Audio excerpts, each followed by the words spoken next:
Darrell, there is strong evidence. Whether you like it or not, it's the evidence that came down from Jesus himself. Talk about the Lord's Supper or the resurrection, either one. Well, let's start with the resurrection, since we've been working backwards towards it. You know, we've got to be able to explain what caused Paul to move from Saul to become Paul, Saul the persecutor to Paul the apostle. What caused that? Well, Paul tells us that it was his experience of the risen Jesus. Well, what's the presupposition for that? The presupposition for that is the resurrection itself.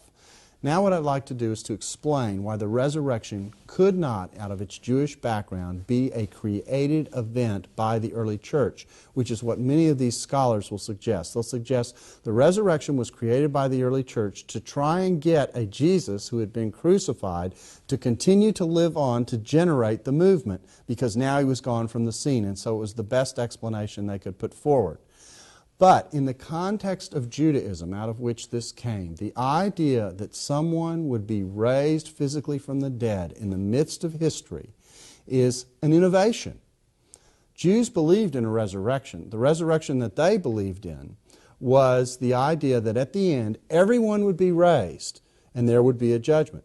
So had this been done in the context of the expectations of Judaism, what we would have seen is a Jesus raised at the end of time who then is inserted into the role of judge. But that's not what we get. What you're saying is if the disciples had made it up, they would have made it up in that Jewish frame of mind because they were all Jewish, basically. Exactly right, and those were the categories that they had. Something caused them to shift their thinking on resurrection. And we know this was the Jewish view because a book like 2 Maccabees 7 has persecuted Jews who are getting ready to lose tongues and limbs say, you can destroy this body now, but I'm going to get it back in the end. So we know they believed in a physical resurrection.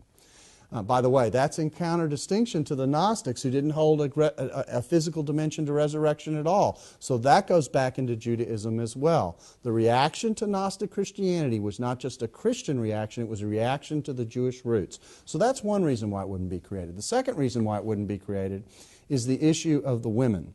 You wouldn't have women discover the empty tomb as your first event. You wouldn't create that in the culture. Why?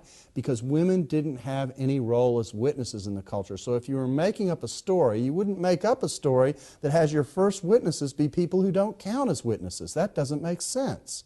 So these countercultural elements in the resurrection story speak to its credibility. And it means then that the resurrection is likely not made up, that the innovation comes as a result of a real event that changed the disciples' mind, and the women are seen as the witnesses at the empty tomb at the start because they were the witnesses at the empty tomb at the start, and there was no way to eradicate that from the story.